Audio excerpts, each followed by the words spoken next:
I hope everything will be working well. Hello, Rockstar agents.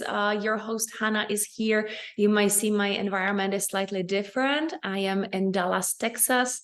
I came here with my daughter, Lily, to join Tony Robbins' Unleash the Power Within.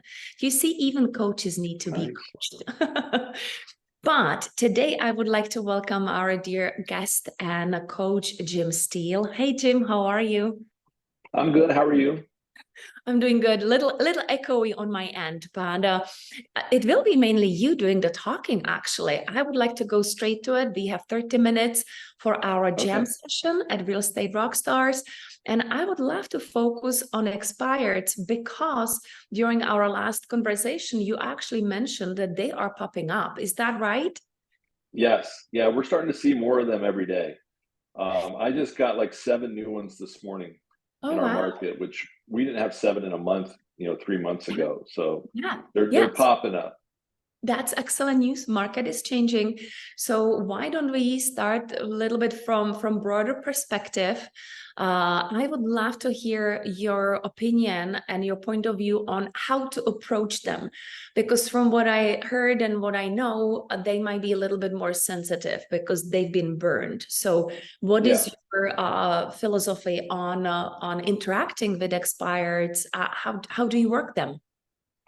Well, I mean, the first thing that you want to do is call them, and you have to just establish, that you're sensitive to the great upset that they have suffered. I mean, they planned to sell their house. That's what they wanted to do, and for whatever reason, it didn't happen in the time frame that it was supposed to happen. So you have to be sensitive to that. You have to understand that they're upset because again, they wanted to sell their house and they didn't. So the way I approach them is, I call them, and there's several different data companies out there that provide expired listings. Vulcan 7, My Plus Leads, there's multiple ones. So they have them for all budgets, So the first thing you need is to get their information. So once you have their phone number, I always call them up. And, I have a script that Brino taught me 7 years ago that I still use every single day. I don't know, do you want me to go through it, or you tell me? This is your show. No, this is our show. I would love that. For those who don't know, Borino was our founder of Real Estate Rockstars. He created several boot camps we are running here at Real Estate Rockstars. However, we added way more to that. And maybe I can ask Roseanne to add a link to everything what we are teaching and coaching. But yes, please, let's bring Borino back in. Okay, so what we were taught is when you call somebody, your first couple of words out of your mouth are going to make the difference. I mean, those are the things that are going to set you apart from the other agents. Now, make no mistake, there are hundreds of agents in your market calling the same people, okay? So you have to be sensitive to that. They're getting bombed with calls. But you also need to stand out. You need to be different from the other 100 agents that are calling them. And so the way we do that is when we call them, first thing we do is we introduce ourselves and our company. We do not try and hide the fact that we're an agent. Okay, we're never gonna start our relationship off with deception. Right. So my name's Jim Steele with the Steele Home Team, and that's it. That's what I say when I call. And then I ask them this question. I say, am I the first agent to call about your house? That is the very first thing after I introduce myself. Now, this is critically important, everybody, because 95% of the other agents out there who are not professional are going to say this. Hi, my name is so-and-so with Joe Blow Realty. How are you today? That's terrible. Never say, how are you today? Because for one thing, you don't care, so don't be disingenuous. And number two, more importantly, is you sound like a telemarketer. That's what a telemarketer says. How are you doing today? You don't care how I am, so don't ask me that. Yeah, I think it you actually want to get to the real point. Yeah. It will stir negative emotion because they are not happy. So Right. you're just opening the door for them to unleash. Their walls are up immediately. As soon as they hear an agent is on the phone, their defense wall goes right up. And they're like, I'm not going to talk to you. I'm not going to talk to you. But if you say it differently and you approach it this different way, it's what they call a pattern interrupter. And what the pattern interrupter does is it throws them off. Like they're conditioned for you to say, how are you? Then I'm going to say, fine, but I'm not interested. And that's going to be the end of our phone call. That's what they're trained by their brain to do. So what we're going to do is we're going to say, am I the first agent to call about your house? So that elicits a response. I ask them a question, and our brain tells us if somebody asks us a question, we're supposed to answer it. Like that's how this game is played. So they're going to answer, and the answers are great. The answers are super funny sometimes. And again, based on what that answer is, tells me if I got a possibility almost immediately of working with this person or not. Because if they're snippy and cold and mean about it, we may not get along, you know. But most times it's really funny. Like when I called the other day, I said, am I the first agent to call? She goes, no, you're like number 99. And I said, well, is there a prize for 100? Because I can call right back and be number 100, you know. And she laughed. You know, she got a kick out of that. So again, you want to ask them this question and then listen for their response. But normally they're going to say something like that. No, you're the 100th agent to call me. You're 500 agents that called me. And then I always say this after that. Wow, that's crazy. And I'll bet you're wondering, where were all these agents when your house was for sale, right? And again, I'm asking them right because I want them to answer me. And they'll usually say anything from, oh, yeah, I mean, where were these guys? Why weren't they selling my house? Or, you know, something. But it gets a conversation going. And they immediately realize that I'm different from these other agents. Like they're hearing things they hadn't heard before. So now their wall is coming down because they're like, well, maybe this guy's bringing something different to the table from all the other agents. Because all the other agents are trained to say it. How are you? I would like to come and list your home. Okay, great. That's terrible. Like that you've given them no reason to even want to work with you. What I'm doing is I'm creating that relationship. You know, we're chatting, we're talking now, we're saying, hey, you know, you're just wondering where were all these agents, right? And then I go right into it. I say, well, listen, I said, the reason I'm calling is your home has expired. That means your agent is no longer marketing it. And I just wondered, do you still want to sell your house? Mm-hmm. That's the question I want to ask them. Do you still want to sell your house? Now, sometimes they say no. Sometimes the experience might have been so bad for them with that other agent that they go, we're out. You know, I'm going to wait till after the holidays. That's something we hear a lot right now. So, okay, fine. And then I'll say, you know, if they said something like that, I'd say, fantastic. You know what? Would it be all right if I followed up with you, you know, towards the end of the year, just to, you know, kind of set up a time to meet with you when you're ready? And they're usually very cool with that because, for one thing, they wanted to get off the phone. So they're going to be like really receptive to anything like that. Now, here's the thing, you guys. If they tell me to call them in 2 months, cut it in half. Whatever they tell you to call them in, cut it in half because they're active. They may not realize it right now, but because they're willing to talk to you, they're willing to talk to other agents too. Mm-hmm. So if they tell me to call in 2 months, I'm going to call them in one. If they tell me to call them in 2 weeks, I'm going to call them in 1 week. Just cut it in half, whatever they say. But for our example, you know, we're going to continue to go through it and just say that, you know, we want to talk. Okay. So do you still want to sell your home? Yes, that's still my plan. Now, at this point, again, I want to find out some things. Why do you want to sell? You know, what's your plan? What are your goals? I always use that. What are your goals? What do you want to see happen? Why do you want to go through this? And I always make a joke. It's like, it's not like you wanted to meet with a bunch of agents. We're a boring bunch of people. So that wasn't your goal. Why did you list your house in the first place? Because I want to uncover what Bruno called their core driving emotion. There's a number one reason why people wanted to sell their house. They had a pain of some kind that they want fixed, whether it's downsizing, whether they want to move out of the area, you know, whatever it is, for job transfer, divorce. I mean, it could be any number of different things. But we want to find out what that is, because what I never want to do is work with somebody that just wants to see what they can get for their house. No, I will. You know what? There's plenty of other terrible agents out there that can do that for you. Because if you don't have a real need to sell and a real reason to sell, and you're just wanting to game the market and see what you can get, you're not a serious seller, and you're not going to be willing to go through the steps that it's going to take later on to sell your house. Yeah. So I don't waste my time with that. Yeah, I do have a question. What if you have a Yep. serious seller who really wants to sell, but is not realistic in a listing price because market is changing, right? The numbers are changing. No, that's a great question. So I try not to get into the price over the phone. Okay. That is more of a conversation for in their living room.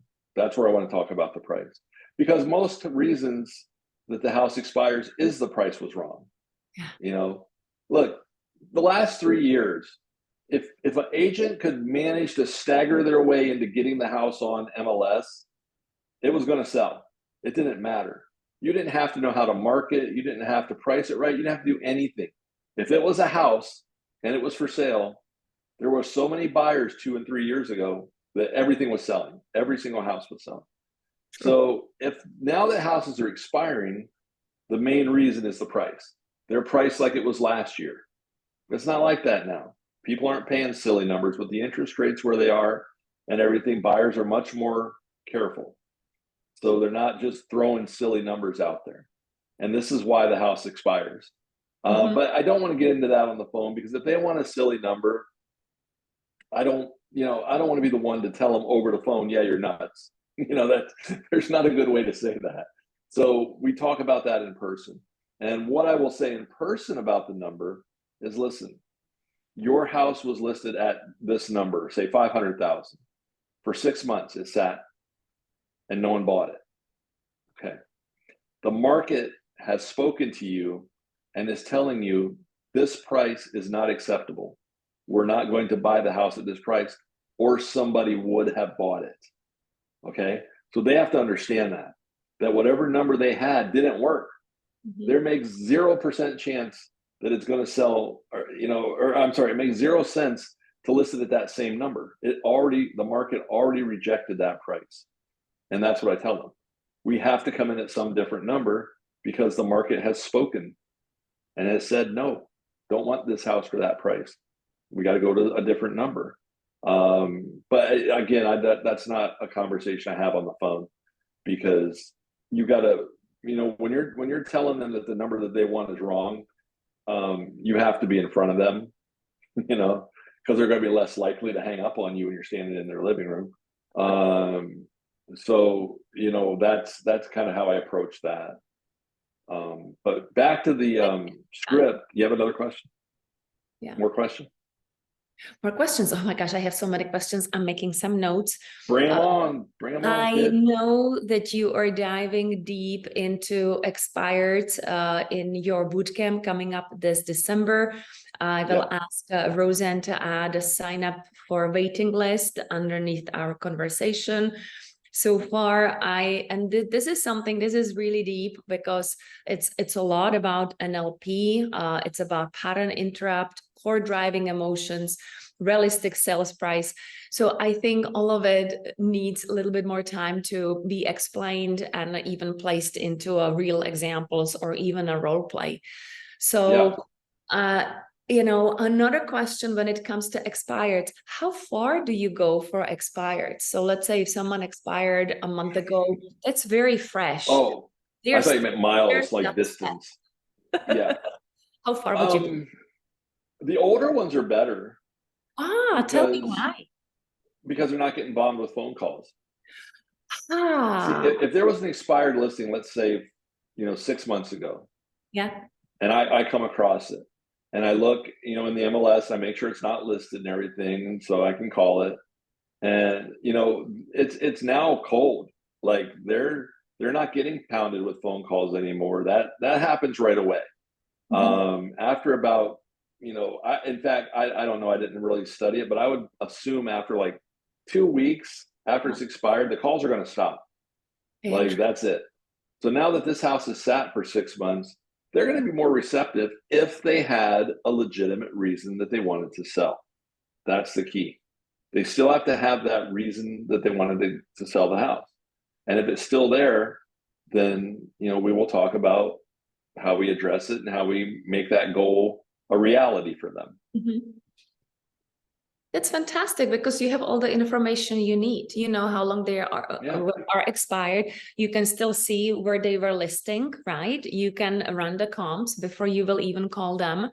And then, you know, they actually might be part of the low-hanging fruit. That's another terminology Bori not like to use because you know that they really wanted to sell. So it's a no-brainer to go after them.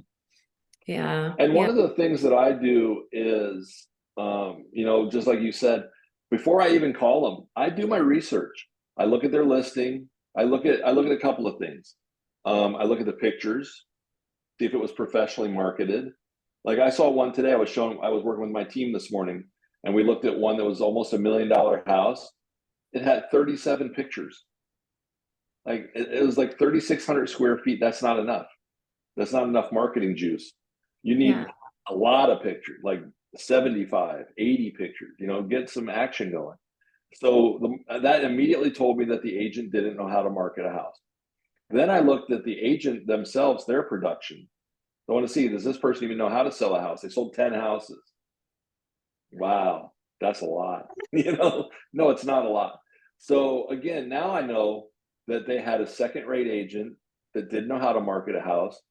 And maybe the price wasn't the problem, because sometimes the price isn't the problem and it was just marketed poorly and the agent just didn't know what they were doing, didn't know how to negotiate, didn't know how to get showings, didn't know how to get, you know, market the house and bring people to it. And obviously the pictures were average. They weren't impressive at all.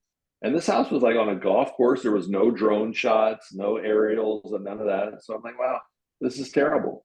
So again, I always do the homework first. I want to look at the house, see what it's about, see what the agent was like, see if I know them. A lot of times I do. So I can tell them, well, you know what, the reason your house didn't sell is the agent didn't market it properly.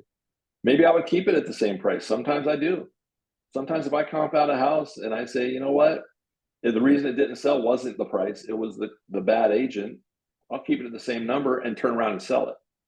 So, and that just happened. I just did a condo like last week. We got a contract on it, and I actually raised the price from what it expired at because it was such a terrible job of marketing. And I said, this is a nicer unit than they were giving it credit for. Let me bump this price up. I think I went up 20,000, and we got a contract on it. So again, marketing matters. That's a thing. And again, so many agents in the last 2 to 3 years where it was so easy to sell a house, they didn't have to do any kind of marketing. They didn't have to, like I said, they literally had to just be competent enough to get it on MLS, get it on Zillow, and the house was going to sell itself anyhow. But now we're coming into a market where you have to know how to go find the business.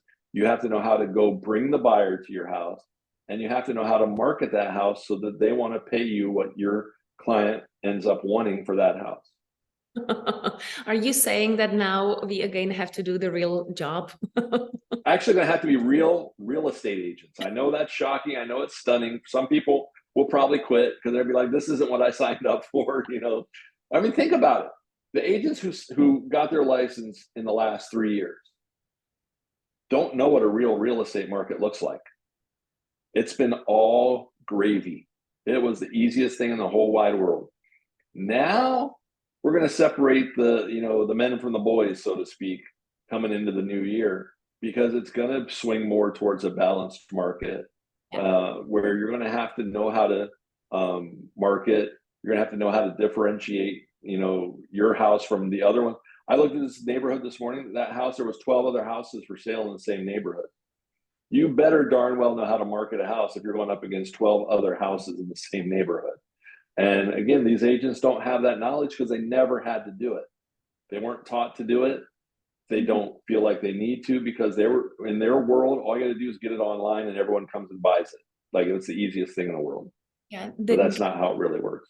The game has changed. So let's go back in time. Let's say 3 years ago. What was your average? How many days or weeks you needed to sell an average on the market? Oh my God, 2 days. Okay, one no, day. before the hype, okay, Oh, before before the craziness. 2018, 17, I the mean, normal, the balance market days. I never had a long time on the market just because I knew how to market a house. I Okay. knew how to get the pictures out there. I knew how to get the right marketing. I knew how to, you know, put the pictures in the right order. That's something that no one even thinks about, and that's a real thing. Because if you have the wrong order of the pictures, people are going to get tired of scrolling through and looking at the same 10 different pictures. It amazes me when I look at listings. There'll be like 10 different shots of the front of the house. Okay, I'm bored with this one. I'm going to the next one. And they don't even get to the good stuff. Yeah. So there's a skill to marketing a house. There's a skill to getting it out there, getting it in front of the people, getting it in front of the right people, you know. And that all has been lost in the last couple of years because you haven't had to do it. You haven't had to market a house. Yeah. So there's going to Well, be it's a time back. of adjustment. Yeah, it's definitely Yeah. back. There's no question. Jim, before I'll let you go, I have a couple more questions. So if you get fresh expired, let's say someone who expired 1 or 2 weeks, do you Mhm. wait until you put them on the market? Because I know some agents like to wait to create the new listing on the MLS. What is your No, that doesn't matter. okay? Again, if it's marketed properly, it's a new listing. Like the days on the market aren't going to reset unless in our market, unless it's been off 60 days. Okay. So that can change. The whole entire market can change in 60 days. So my advice to them is let's get it on right now because we want to get a buyer. You know, buyers are still out there. Even with the crazy interest rates, people still have to buy a house. There's still going to be a market for every house that's out there. Somebody's going to need to buy a house.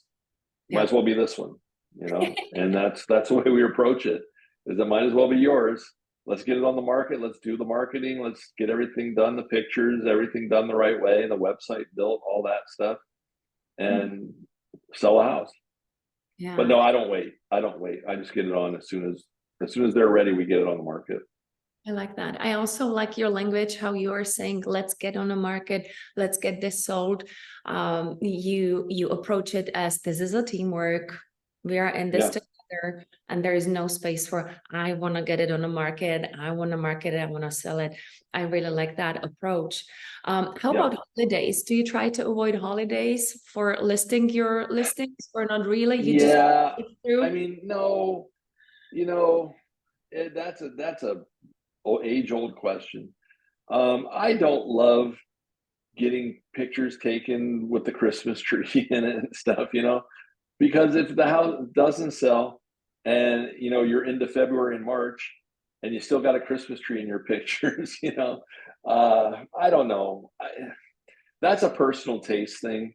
Like a lot of times the clients don't want to do it because they're going to have they don't want people traipsing through their house with presents under the tree and all this stuff, and they got their decorations up, and you know, I really just leave it up to them. I mean, I have listed houses plenty of times, you know, during the holidays, but in my experience, I think it's Okay. probably better to wait. And it can be I just leave it up to the client though. If they have a need and we got to get it on the market, we want to get it moving. I mean, I can tell you, you know, several times December was one of my best months of the year when it's supposed to be dead. In Florida, it's supposed to be slow as molasses, and I'm closing, you know, 12, 15 houses in a December. So, you know, well. it just depends.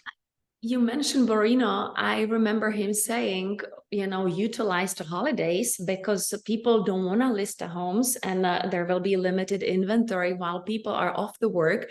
They can be Yeah. actually very busy trying to find a place to put. That's a great point too, because a lot of people won't. I mean, a number of people will not allow showings during the holidays, and if somebody does, their chances of selling that house just went up dramatically, and that's a great point. Yeah, So again, like I said, I leave it up to the client, but I want to get the house on as quickly as I can and show it to as many people as I can. I mean, that's what we're supposed to be doing. exactly. Yes. Okay, one last question, and it might be a tricky one, especially for new agents who would Mhm. like to tap into expireds. What would be your word of recommendation and wisdom and support to bounce back when they might be getting yelled at or cursed at? because on the phone, some people might not be really exactly nice. And if you have, let's say, a list of 10 expireds you want to call in the morning, and number 1 or 2 gives you really, really bad attitude, we're humans. It's hard to bounce back. How do you do that? Do people still? All right. Yeah, sure. I mean, that happens, you know. I've been cursed at and different things, and you know what? You kill them with kindness. You don't see, here's the thing. You don't know what that person's dealing with. Their dog might have just died. Their wife might have just ran off with the mailman. Whatever, you know, you don't know where that person's coming from.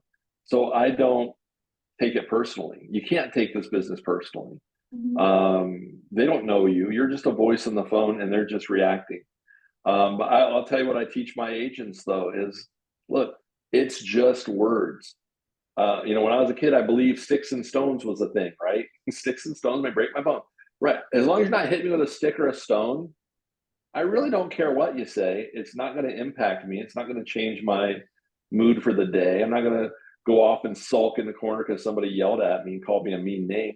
That's part of this business, and you have to have thick skin. You have to let things roll off your back, and just, you know what? Hey, have a great day. On to the next one. You know, if they're mean, have a great day. On to the next one. That's what I say.